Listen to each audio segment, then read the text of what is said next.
one's hands lies the power to positively impact a life. Whether the life that changes most is the one receiving help or the one extending it is a question that for most remains unanswered.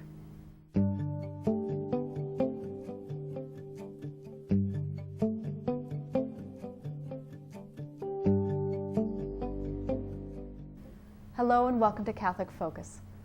I'd like to share with you the experiences of two Canadian communities who responded to Christ's call to serve our brothers and sisters in need. One group left the comforts of home, while the other stayed here, both of them working just as hard to make a difference in the lives of many. Our first story begins in a small parish community in the heart of Halifax, Nova Scotia, with the commissioning of 13 parish members. Our mission team is being sent forth from our parish. It has been a practice from the very beginning of the early church. And here we are 2,000 years later, still doing the same thing. They are taking forth with them an offering and items that you have given to minister to the people, our brothers and sisters in Christ in Nicaragua.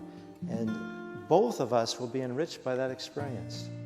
I think the trip started when looking at the scope of ministries and outreach that we do here at the parish. There was one thing that it struck me that we lacked, and that was some kind of social outreach on a global level. Something where we can actually take ownership of it, where we could send people to it and build an ongoing relationship.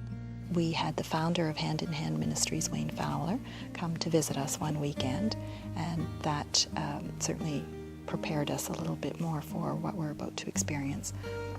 And that weekend we also had a Nicaraguan dinner in the parish, and we had a great turnout, and that was also part of educating and sharing the mission with other parishioners. For me, my hope is to get back in touch a bit with part of my earlier inspiration as to what led me to be a priest.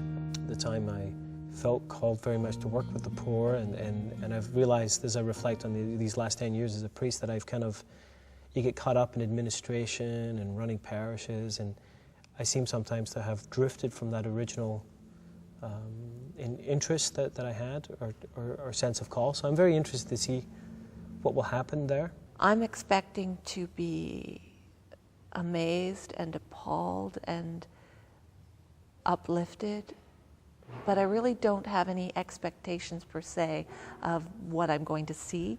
I just want to experience it day to day. I'm expecting to be able to meet the real people of Managua and to just really hopefully find ways to connect with them, and just letting people know that there's love out there for them. I think the good that all people have inside them is to give love, to share of themselves, to be open to new experiences, to allow themselves to be touched in their heart and minds and souls.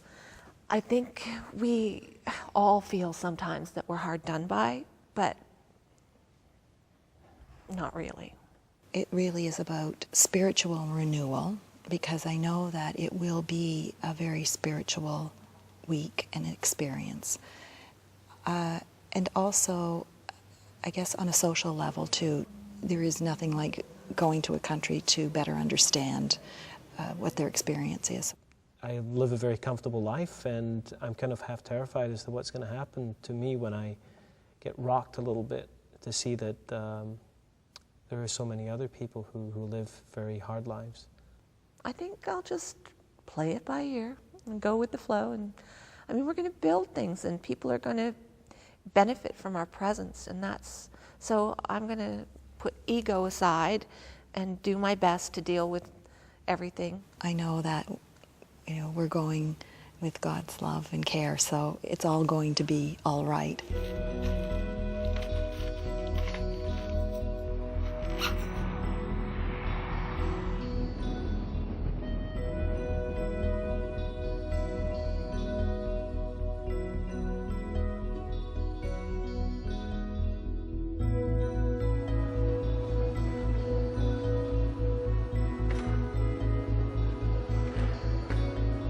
It was probably one of the most profound experiences of my life.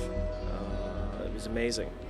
In all seriousness, it was one of the most amazing things a person could ever do.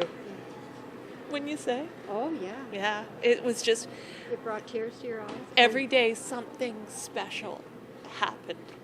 The poverty is it just rips out your heart. It's that bad.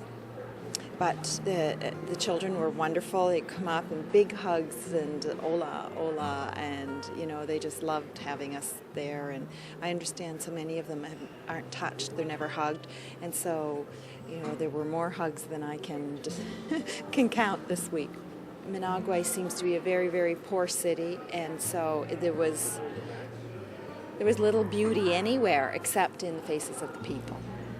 The emotions come to the surface and you think, well, here I am at an airport with walls and doors and floor. I just went to the bathroom and my hands smell nice. The unjust of it all. I feel like an alien here now. We would help at a school with local residents in a barrio or a small neighborhood with helping them actually put some grass down on in front of a school so the kids could play and they wouldn't hurt their feet. The babies that we saw were at the feeding center, and they were all there because they'd been referred because they were malnourished, and we were helping distribute food to them. You couldn't guess their ages because you would think it was a 1-year-old when really it was a 2.5-year-old, but they just haven't grown properly because they haven't had the nourishment. We celebrate Mass every day. That part was awesome. We had Mass in the courtyard of a soup kitchen, and the soup kitchen feeds all the glue sniffers and all the poorest of poor. It was the most extraordinary experience that I have ever had.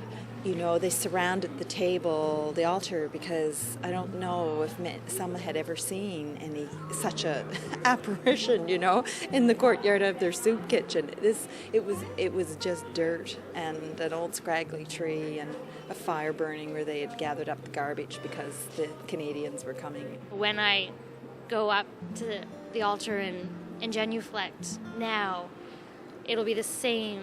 I'll have those flashbacks of when I'm genuflecting in front of, a drug addict, or, a 14-year-old mom, or a 30-year-old grandmother. I think it really brought a lot of Christ to some people that maybe haven't seen the face of Christ very much in the last little while.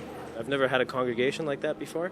There were those who weren't all that interested, but there was a group of people who came right up to the altar and were praying, and it was very moving. And at the same time, it was really scary because, what do I say to these people? Well, you work closely with the people there, so it's not a handout, it's a working with the communities. So that's where those images burn into your mind, because we didn't just see them once. We saw them 3-4 days. You shake their hand at the end of the day, and there's a recognition there that, we took something away from this, and so did they. The days were full. It was kind of a complete package in a sense. It was time to work hard. We did a couple of days of back-breaking work under the sun. It was hard.